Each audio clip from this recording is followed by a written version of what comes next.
Hello, all you awesome people out there. It's me, Breath Great White Tea. So, as you can see, over the past few weeks, I've been sort of straying away from doing YFS episodes and instead making a bit of other sort of content. But I promise the next YFS episode, YFS 11, will be coming. But in the meantime, here's a new video for you all. That's not YFS at least. Today I'll be looking at another one of my conlangs called Itar. Itar is a conlang that I have been working on for the past few months now, and it was also made for a fantasy world called Pokamia, which is also the world that Kanakian is spoken in, remember? It was meant to be spoken by an indigenous population on a small island chain.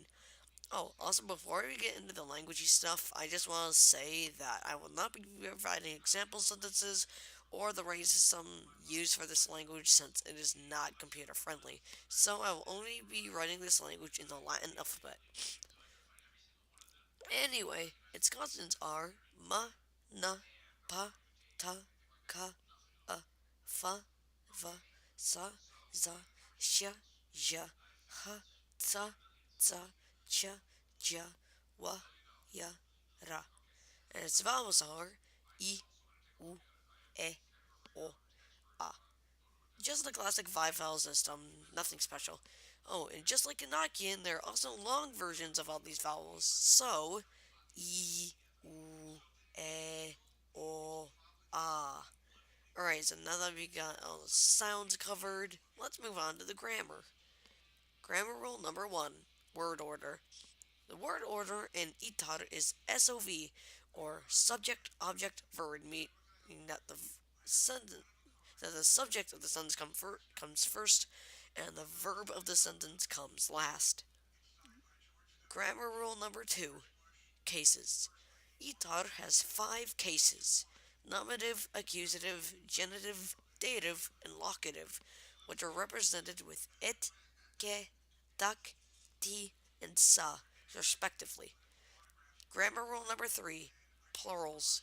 Plurals in Itar are marked with the suffix, but if the word ends in a consonant, the plural is marked with Grammar rule number four, agglutination. Itar is an agglutinative language, meaning that it strings together a bunch of small bits to make one long, intimidating word. Example of this would be what I think is my personal favorite word in the entire language, resatakukekum, meaning literally specific small necks. Yep, that is actually what it means. It is made up of four morphemes: resataku, meaning neck; ke, which is a suffix that specifies if something is small; ku, which is a suffix that focuses on a specific thing; and the plural suffix. Grammar rule number five, postpositions. Instead of prepositions, like the stuff we have in English, you know what I'm talking about, like the words at, in, to, etc. Itar uses postpositions, which are pretty much the same thing, except they go behind instead of in front, if that makes sense. Like, instead of saying, I don't know, in the store, you'd say the store in. Got it? Cool. Grammar rule number six, tenses.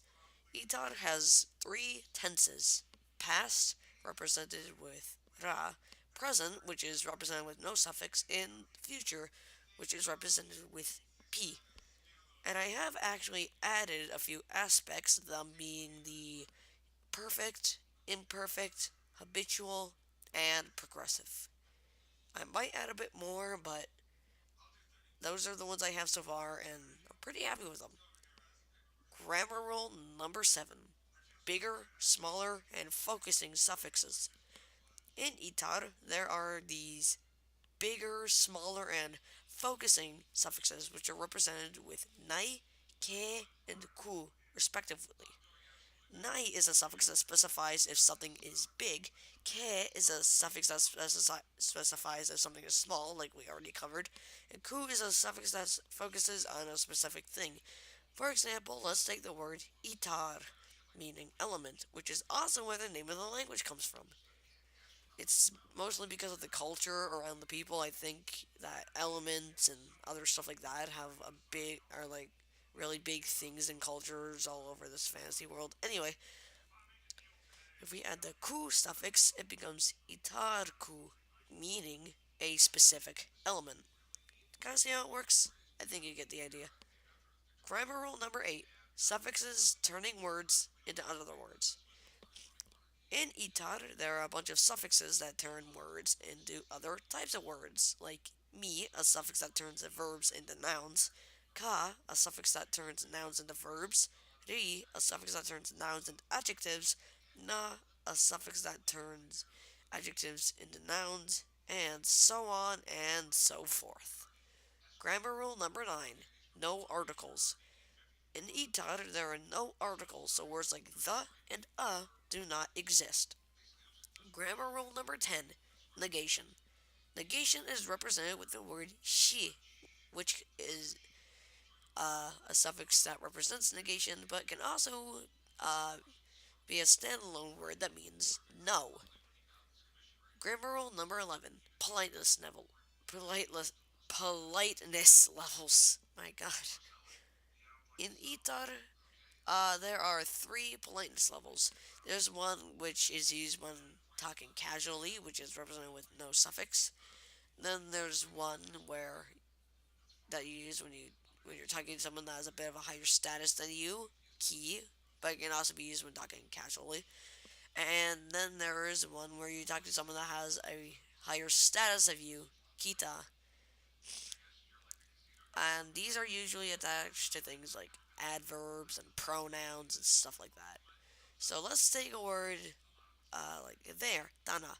That means there are three separate words for tana just based on like the politeness level. So there's tana, which is used when talking casually, tanaki, which is usually used when talking to friends, family, but can also be used when talking casually, and tanakita, which is usually used when talking to like a teacher or your boss or something like that.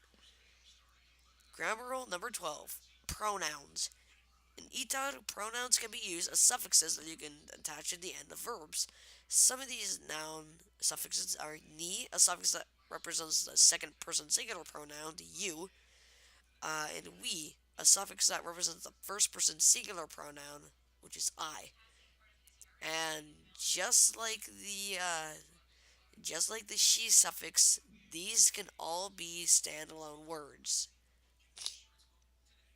But unless they're next to a verb, then they have to be attached to that verb. It's kind of weird, but oh well. So that's my conlang. Do you like it or do you hate it? Let me know what you think. If you have any questions or criticism, please let me know in the comments. And if you have a recommendation for a IFS episode or any other type of video, please also let me know in the comments. Until next time, I will see you all later. Goodbye.